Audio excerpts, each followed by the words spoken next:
As the CEO of GIRLFRIENDCIRCLES.com, I've known for the last year or so that I've wanted it to be something so much more than it is. So I promised myself when I got back from my most recent book tour for Friendtimacy, How to Deepen Friendships for Lifelong Health and Happiness, that I would make some big decisions about what I needed and wanted Girlfriend Circles to be and what I was hearing in this world. And I came back and I did 30 days of a listening campaign where I promised myself of making no decision. I just wanted to listen to wisdom, listen to what the needs were, and make a decision at the end of that month for where I felt I was being called to lead GIRLFRIENDCIRCLES.com in the future. And two things were abundantly clear to me at the end of this process. The first one is that there is definitely an epidemic of unacknowledged loneliness in our country. Loneliness in a big way, and unacknowledged because we're kind of caught off guard. Most of us don't necessarily think of ourselves as lonely. We're not hermits, we're not recluses. We actually are, some of us, tired of people. We're around people all the time. And yet it's abundantly clear that for the vast majority of us, we know that we are not as connected, supported, bonded, known, and loved as we want to be. We might know a lot of people, but we aren't feeling known. And that breaks my heart. I want to do something about that. And the second thing that was abundantly clear was that it's not just a matter of all of us needing to meet more people. For a lot of us, we actually need to deepen those friendships. We actually need to create better friendships. And so while many of us need to keep meeting friends, we all need to keep deepening the friendships that we already have. And so this loneliness isn't because we need to go meet more people or that we only need a website that helps introduce us to other people, but it's that we actually need teachers and resources and experts and a community that is committed to helping us create better friendships in general. We haven't been taught this stuff. We didn't have these classes. We didn't grow up being modeled really healthy relationships. And we now have a world that is largely disconnected. Networked, yes, but disconnected. And I tried to reconcile these hungers and these needs and my place in this and what I want to contribute to this world and to that hunger. And I realized I don't have a passion to create a new app. I have a passion to create new friendships. I don't have the passion to develop new technology as much as I have the passion and the expertise to develop new, better relationships. I don't want to just create a network. I want to create a support net.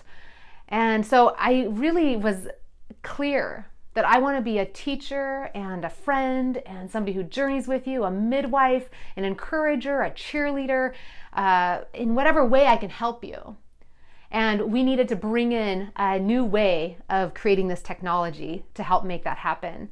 And so I'm really excited that we have some big announcements coming up for Girlfriend Circles as we reopen what we want to be about. And there's 3 reasons why we have to do this for your sake and for mine and for the world. The 3 big reasons why our friendships matter, and not just having friendly people in our lives, but friendships matter, is the first one is for our physical health. This is no small thing. One of the best predictors of your health 20 years from now is how you can answer the question, how supported and loved do I feel right now? How you answer that question dictates your immune system, how likely you are to die prematurely, your ability to recover from surgeries and disease and diagnoses and cancer and not have heart attacks. Every type of death is linked to us feeling disconnected.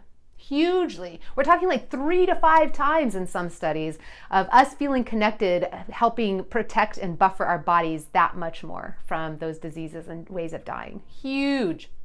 The second area why we have to care about better friendships is for our mental health.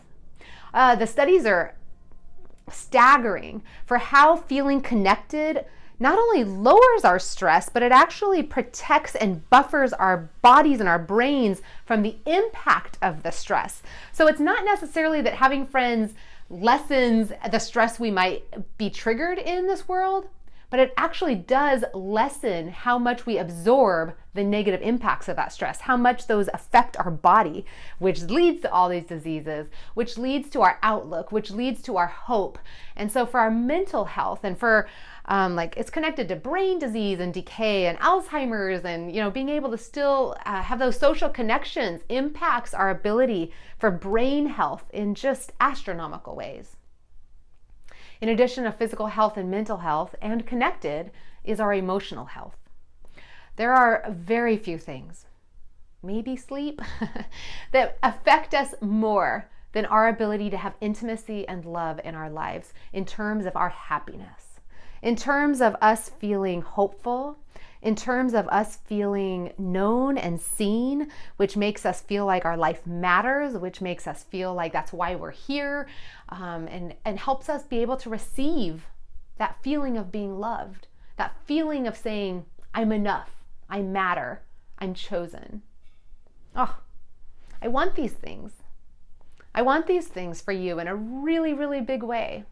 If I could snap my fingers and change this world, it would be that we are more connected, that we feel loved, that we participate in community. It would change the world, undoubtedly.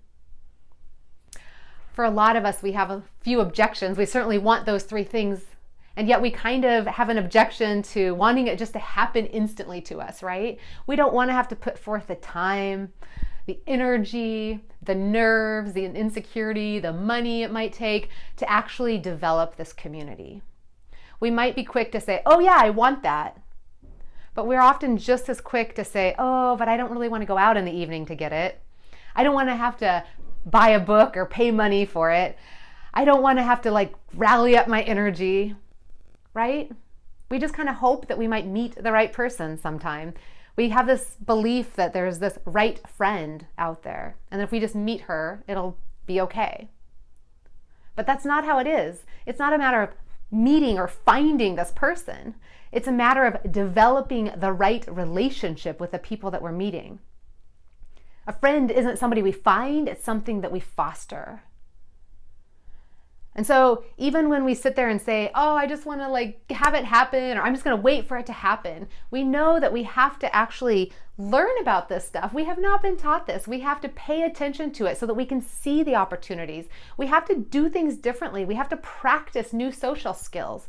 We have to practice putting ourselves out there and initiating. We have to practice the things that foster healthy friendships.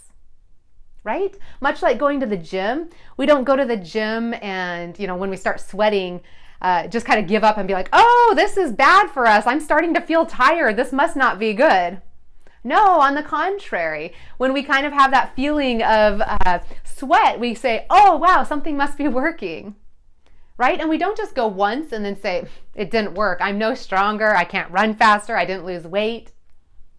We understand when it comes to our physical health that one time isn't enough, that sweat shouldn't be a deterrent.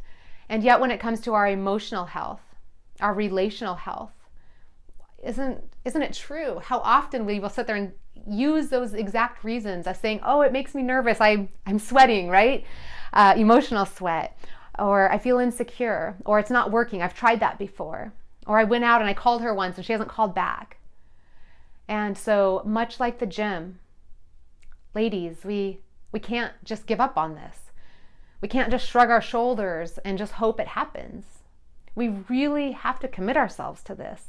I believe that if we had a community of us that were saying, I want my life to look different. I want to feel more loved a year from now than I do right now. And the definition of insanity is doing the exact same things and expecting different results, right? And so rather than just kind of continuing to plug along and hope that it's different, I want to invite women into something where we say we are going to make it different.